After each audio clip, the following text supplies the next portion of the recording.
খুৰা আপুনি তেনেকুৱা আকৌ টাইম মেচিনটা আৰু এটা বনাব নোৱাৰে নেকি? আমি তেহেতৰ ওচৰলৈ যাওঁগে পিছে পিছে। বনাবতো পাৰিম কিন্তু সময় বহুত লাগিব নহয়। সেই টাইম মেচিনটো মই বহুত দিনৰ পৰা কষ্ট কৰি বনাই আছিলো। কিন্তু সেই টাইম মেচিনটো বনাবলৈ মোক যিমান সময় লাগিছিলে নতুনকৈ এটা টাইম মেচিন বনাবৰ কাৰণে মোক সিমান সময় নালাগে। কমেও 5 দিন সময় লাগিব কিন্তু। ঠিক আছে টুনি খুৰা, আপুনি টাইম মেচিন বনাবলৈ আৰম্ভ কৰি দিয়ক। যদি প্ৰয়োজন হয় ভোলা আৰু ময়ো আপোনাক সহায় কৰিম। মুঠতে টাইম মেচিনত উঠিহে এৰিম। ফণীধৰ গৈ আছো মই তোৰ ওচৰলৈ। ও মিনেশ্বৰাইটি, এইখন কিন্তু আমাৰ গাঁও নহয় বুইছা। ঠিক ক, তেতিয়াহ'লে আমি ক'ৰ পালোহি? জানো মিনেশ্বৰাইটি, ময়ো কিন্তু একো ধৰিব পৰা নাই। আমাৰ গাঁৱততো এনেকুৱা পৰিৱেশ নাই। অ বজেন্দা, কেনেবাকে আকৌ আমি বেলেগ গ্ৰহ পোৱাগে নাইতো। আগৰবাৰ কিতাপখন চুই দিওঁতে যেনেকে এলি গ্ৰহ পাইছিলোগে, এইবাৰো তেনেকে আকৌ বেলেগ গ্ৰহ পালোহি নি বাৰু?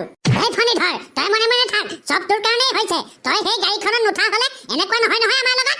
অ মিনেশ্বৰাইটি, তেনেকেনো কেলে কৈছা? মইনো বাৰু কি জানো, গাড়ীখনত উঠিবলৈ মন যোৱাৰ কাৰণেহে উঠিছিলো কিবা।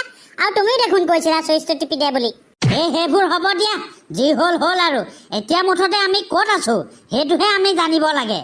আৰু ফণীধৰ ভাইটি, তুমি ভবাৰ দৰে বেলেগ গ্ৰহ নহয় এইটো, এখন পৃথিৱীয়ে হয়।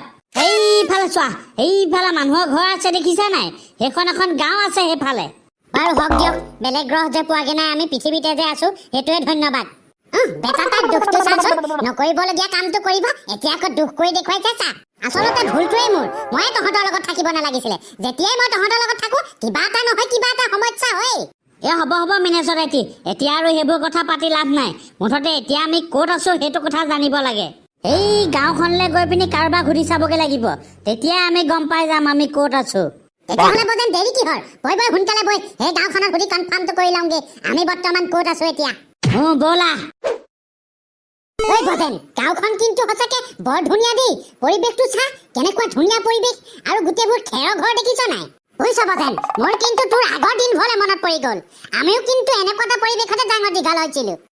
মিনেশ্বৰাইটি, গাঁওখন কিন্তু যথেষ্ট ধুনীয়া দেই। বজেন দা, গাঁওখন কিন্তু অলপ পিছপৰা যেনো লাগিছে। ইয়াত দেখিছা নাই ক'তো লাইনৰ খুঁটা এটা নাই নহয়? হে ফণীধৰ, আগৰ দিনত গাঁওবোৰত লাইনৰ ব্যৱস্থা নাছিল নহয়, এতিয়াহে নতুনকে লাইনৰ ব্যৱস্থা হৈছে। সেইবোৰ বাদ দে, এইফালে কোনোবা এটা আহি থকা গতে লাগিছে। তাকে সুধচোন আমি ক'ৰ পালোহি? হৰি দাদা, অকণমান এইফালে আহিবচোন। মহাৰাজৰ জয় হওক। কওকচোন মহাশয়, মই আপোনাক কিদৰে সহায় কৰিব পাৰো? দাদা ৰ'বচোন, আপুনি মহাৰাজ বুলি কাক মাতিলে বাৰু? আপোনাৰ লগতে দেখোন স্বয়ং মহাৰাজ আছে, তাৰ পিছতো এইটো প্ৰশ্ন কৰিছে যে। কিন্তু দাদা, আপুনি তললে মুখ কৰি কথা কৈ আছে কেলে? আমাৰ ফালে চোৱা নাই কেলে আপুনি? স্বয়ং মহাৰাজৰ আগত আমাৰ দৰে সাধাৰণ মানুহৰ মূৰ তুলি কথা কোৱাৰ অধিকাৰ নাই। ঐ বজেন, এতিয়া কি মহাৰাজ বুলি মোক কৈছে নেকি? ময়ো একো ধৰিব পৰা নাই নহয় মিনেশ্বৰাইটি। হয়তো মহাৰাজ বুলি তোমাকে কৈছে চাগে, মোক মহাশয় বুলিহে কৈছে। বাৰু মই তোমাক এনেই মাতি পিনি খবৰ খাতি ল'বৰ কাৰণে সুধিলোঁ। মহাৰাজে মোক সুধিবলৈ কৈছিলে। এতিয়া কিন্তু তুমি সেই কথাষাৰ কাকো নকবাগে যে মহাৰাজ সৈন্য সামন্ত নোলোৱাকে এনেকে ৰাস্তাত ঘূৰি ফুৰিছে বুলি। কি আদেশ মহাশয়? মই কাকোৱে নকওঁ আপোনালোকক লগ পোৱাৰ কথা। ঠিক আছে, তুমি এতিয়া যোৱা। মহাৰাজৰ জয় হওক। জয় হওক। ঠিক আছে, যোৱা তুমি এতিয়া। বজেন, খেলটো কি? এইটোৱে কেলে মোক মহাৰাজ বুলি ক'লে? মিনেশ্বৰাইটি, ময়ো কিন্তু একো তত্ত্ব ধৰিব পৰা নাই কেলে সেইটোৱে মহাৰাজ বুলি কৈ থৈ গ'ল। সেনাপতি, সব ঠিকে আছে নহয়? এইবাৰ কিন্তু কামটো হ'ব লাগিব। মন্ত্ৰী ডাঙৰীয়া, এইবাৰ আপুনি নিশ্চিন্ত থাকক। এইবাৰ আপোনাক ৰজা হোৱাৰ পৰা কোনেও ৰখাব নোৱাৰে।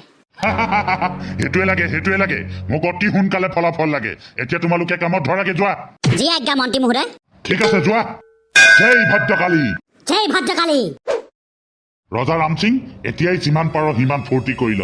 অতি কম দিনৰ ভিতৰতে তোৰ সিংহাখন এই বিদুৰে কাঢ়ি ল'ব। বজেন, আমি কোন জেগা পালোহি বাৰু? মই হলে একো ধৰিব পৰা নাই দেই। এই মানুহটোৱে মোক মহাৰাজ বুলি কেলে কৈছিলে সেইটোও মই ধৰিব পৰা নাই। কি হৈছে বাৰু আমাৰ লগত? কেনেবাকে ফণীধৰে কোৱা আগতে আমি বেলেগ গ্ৰহৰ পালোহি নেকি বাৰু?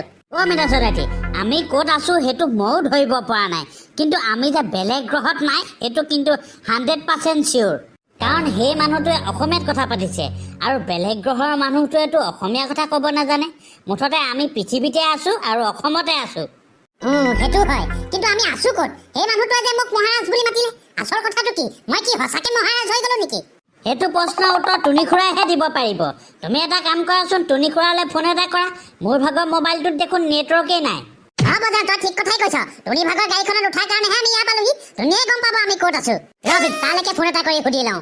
বাপেকে ভীমকলটো নেটৱৰ্ক এডালো নাই। অ মিনা চৰাইটি, মোৰ মোবাইলতো নেটৱৰ্ক নাই, তোমাৰ মোবাইলতো নেটৱৰ্ক নাই। আমি বৰ বেয়া জেগাত ফচি গলো নহয়। এতিয়া কাৰোবাক সহায় বিচাৰিবলৈ ফোন এটা কৰিব নোৱাৰা হৈ থাকিলো। তাকেহে বজেন, কি যে কৰো মই একোৱে ভাবি নোপোৱা হলো দেই। আৰু এইটো এটা ফণি ধৰ, থাকিবলৈ গৈ জহনি লগাটো নহাই হৈ থাকিলে যে। ঐ ফণি ধৰ, ঐ তোৰ মৰি হোৱাই নাই নেকি? ঐ নহকেলে সোনকালে আয়ৈ পতি, মই কতে মৰো। এইটো দেখোন ৰাজমহল। এইখন দেশত মানে ৰজা আছে। এইটো টুনি খুৰাৰ ভাগৰ মেচিনটোত উঠি আহি মানে আমি বেলেগ এখন দেশ পালোহি। সঁচাকে মিনে চদাতি এইখন দেশৰ ৰজা নেকি বাৰু? মই হলে একো ধৰিব পৰা নাই দেই কি হৈ আছে আমাৰ লগত। নহলে সেই মেচিনটোতে উঠি পিনি ঘৰলৈ যোৱাগেই ভাল নেকি বাৰু?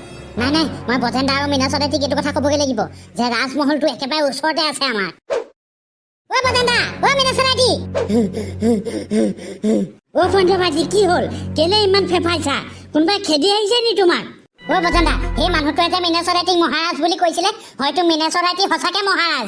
এইফালে অকমান আগতে এটা ৰাজমহল এটা আছে, একদম আগৰ ৰজা মহাৰাজা দিনৰ ৰাজমহলৰ গতে। কি তই মোৰ লিখীয়া ৰজা এটাক দেখিছিল নেকি? নাই দেখা, কিন্তু মই সেই ৰাজমহলটো দেখি পিনি অনুমান কৰিছো সেই মানুহটোৱে যে মিনে চৰাইটিক দেখি পিনি মহাৰাজ বুলি ক'লে, হয়তো মিনে চৰাইটি লিখীয়া এটা মানুহ আছে যিটো ৰজা হয় এইখন দেশৰ। আমি বজেন্দা বেলেগ এখন দেশত আহি পালোহি, গম পায়নে? ঐ বজেন, আমি আৰু ইয়াত দেৰি কৰাৰ কথা নহয় বুজিছ। সেই মেচিনটোতে উঠি পিনি আকৌ একেটা চুইচকে টিপি পিনি আমি আগৰ জেগালৈ যামগে বৈ। বেলেগ এখন দেশে পালোহি আমি, গম পাইছ?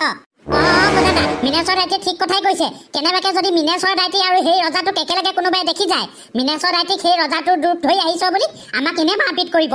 যাওঁগে বলক, ইয়াৰ পৰা সোনকালে যোৱাগেই ভাল হ'ব আমাৰ কাৰণে। হয় নেকি? ব'লা তেতিয়াহ'লে আহা, আমি সেই মেচিনটোতে উঠি পিনি আকৌ আগৰ জেগালৈ যাওঁগে। বল মোৰ হলে লোকৰ দেশত আহি মৰিবলৈ মন নাই দেই। যাওঁগে বৈ, যদি মৰিবলগীয়া আছে নিজৰ দেশতে মৰিমগে।